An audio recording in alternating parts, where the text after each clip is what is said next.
I, as your vice president, am proud of you, and we're going to keep on winning America's wars for the next 250 years after this.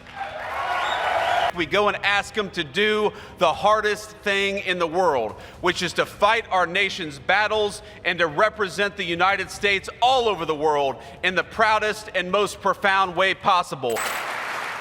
Now, I got this great big speech here. I could talk about Dan Daly. I could talk about Chesty Puller.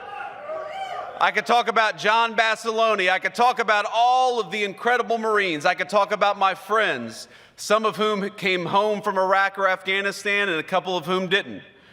We know that the reason why this organization is so special is fundamentally because we take the very best young Americans, we turn them into something even better, which is United States Marines, and we go and ask them, even when they're teenagers, even when they're not even old enough, some of them, to drink, we go and ask them to do the hardest thing in the world, which is to fight our nation's battles and to represent the United States all over the world in the proudest and most profound way possible. And I'm proud to tell you this evening that tonight, as we celebrate at the Commandant's birthday ball, from the young Marines to the old Marines, I, as your vice president, am proud of you, and we're going to keep on winning America's wars for the next 250 years after this.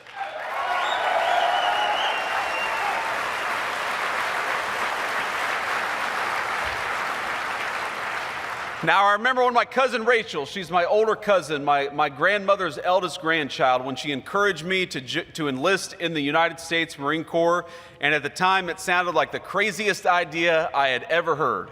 I couldn't run a mile, much less 3 miles, and I never thought to myself that I could join the military, but I'm telling you that the confidence the Marine Corps gave me, the trajectory that it set me on, has started, again, from those yellow footprints in Parris Island, led me directly from where I was then to where I stand today.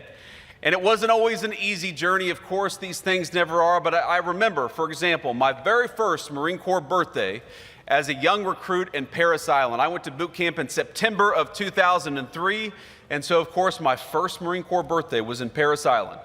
Now, I'll tell you a little story. At the time, I thought that I was deathly allergic to shellfish. And the reason I thought I was deathly allergic to shellfish is because when I was 16 or 17, I had some terrible allergic reaction. I assumed it was because of shellfish, and for 2 years, I had not touched shellfish. I thought it was the thing that was going to kill me. And so on November the 10th in Parris Island, South Carolina, I was sitting there and they served steak and lobster. And you all know, y'all were recruits. You know how hungry young recruits get? And I thought to myself, well, on the one hand, I could be hungry and maybe save my life. On the other hand, I could roll the die with this lobster, and the very worst thing that's probably going to happen to me is a corpsman's going to take care of me. I'll get to sleep in tomorrow. And so what did my dumbass do? I ate the lobster, and I was fine, and I haven't been allergic to shellfish ever since. So one of the great things the Marine Corps can do is it can apparently cure a shellfish allergy.